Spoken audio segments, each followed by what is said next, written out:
এটি হজরত সুলাইমান আলাইহিস সালামের কাহিনী।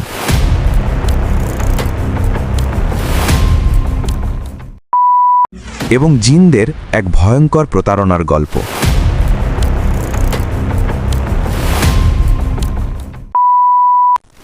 এক এমন প্রতারণা যা শক্তিশালী জিনদের বছরের পর বছর একটি লাশের দাস করে রেখেছিল।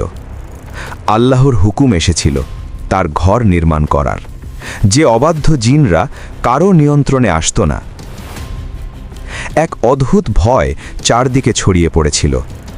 এটি সেই মুহূর্তের দাস্তান যখন মৃত্যু নিজেই রাজত্বের হেফাজত করছিল, আর আল্লাহর এক ক্ষুদ্র সৈনিক, এক সামান্য উই পোকা বড় বড় জিনদের লুকানো সত্য ফাঁস করে দিয়েছিল। আমার শরীর আর সহ্য করতে পারছে না।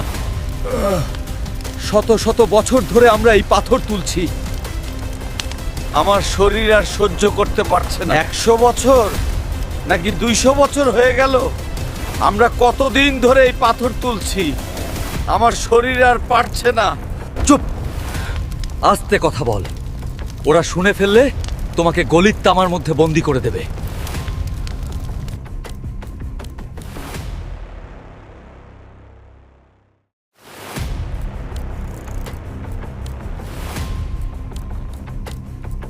ওরা কি কখনো ক্লান্ত হয় না? ওদের কি ঘুম আসে না?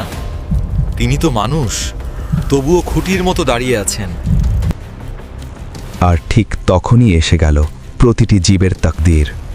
হজরত সুলাইমান আলাইহিস সালামের ইন্তেকাল হয়ে গেল, কিন্তু আল্লাহর হিকমত দেখুন, তার দেহ মাটিতে পড়ে গেল না।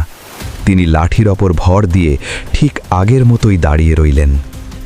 একদিকে ছিল সেই জিনরা যারা নিজেদের গায়েব জানা দাবি করত, পাহাড় ভাঙছিল, আর অন্যদিকে আল্লাহর এক ক্ষুদ্র সৈনিক, এক সামান্য উই পোকা নীরবে সেই লাঠিটা খেয়ে ফেলছিল, যার ওপর ভর করেই জিনদের দাসত্ব টিকেছিল।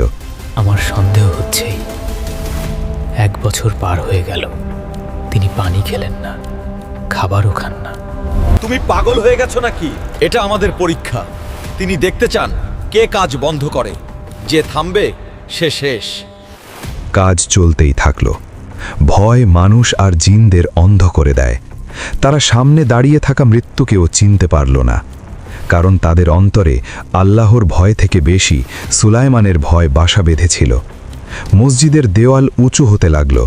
সুলাইমান আলাইহিস সালামের ছায়া ঠিক আগের মতোই দাঁড়িয়ে রইল। উই পোকা ভেতর থেকে কাঠ ফাঁপা করে দিচ্ছিল। জিনরা দাসের মতো কাজ করছিল। মাস পেরোল নাকি বছর, জিনরা গায়েব জানত না। তারা শুধু ভয় পেত দাঁড়িয়ে থাকা ওই লাঠিটাকেই। শেষমেশ লাঠিটা ভেতর থেকে পুরোপুরি ফাঁপা হয়ে গেল। হঠাৎ করেই তিনি পড়ে গেলেন। পালাও, তিনি তো বহু আগেই মারা গেছেন। আমার আগেই সন্দেহ ছিল। আমরা আজাদ, আমরা বোকার মতো একটি মৃতদেহকেই ভয় পেয়েছি। জিনরা পালিয়ে গেল, কিন্তু রেখে গেল এক নির্মম সত্য। মানুষ ভাবত জিনরা গায়েব জানে। হজরত সুলাইমান আলাইহিস সালামকে আল্লাহ এমন এক রাজত্ব দিয়েছিলেন যেখানে শুধু মানুষ নয়, জিন ও পাখিরাও অন্তর্ভুক্ত ছিল।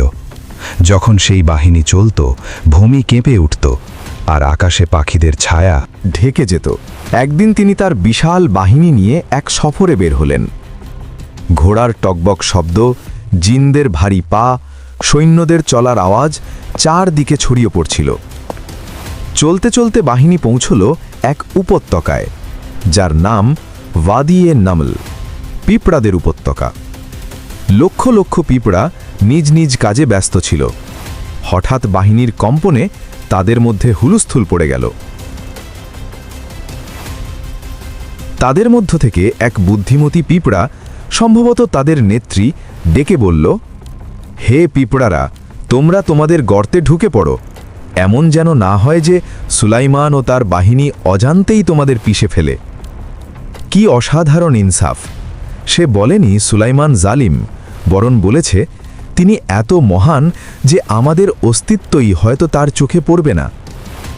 এখানেই প্রকাশ পেল আল্লাহর সেই মহা মুজিজা। হাজারো সৈন্যের শব্দের মাঝেও আল্লাহ সেই ক্ষুদ্র পিঁপড়ার কণ্ঠ হজরত সুলাইমান আলাহিসাল্লামের কানে পৌঁছে দিলেন এবং তার ভাষা বুঝিয়ে দিলেন।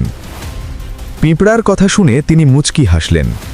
ছোট প্রাণীর বুদ্ধিমত্তা ও দায়িত্ববোধ তার হৃদয় ছুঁয়ে গেল। এত বড় সাম্রাজ্যের অধিকারী হয়েও তার ভেতরে বিন্দুমাত্র অহংকার ছিল না। তিনি সঙ্গে সঙ্গে পুরো বাহিনী থামিয়ে দিলেন। আদেশ দিলেন বাহিনী যেন অপেক্ষা করে যতক্ষণ না পিঁপড়াগুলো নিরাপদে গর্তে ঢুকে যায়। তিনি চাননি তার শক্তির কারণে কোনো নিরীহ প্রাণী অজান্তেই ক্ষতিগ্রস্ত হোক। তারপর তিনি আকাশের দিকে তাকিয়ে আল্লাহর দরবারে একটি অপূর্ব দোয়া করলেন, যা কুরআনে সংরক্ষিত।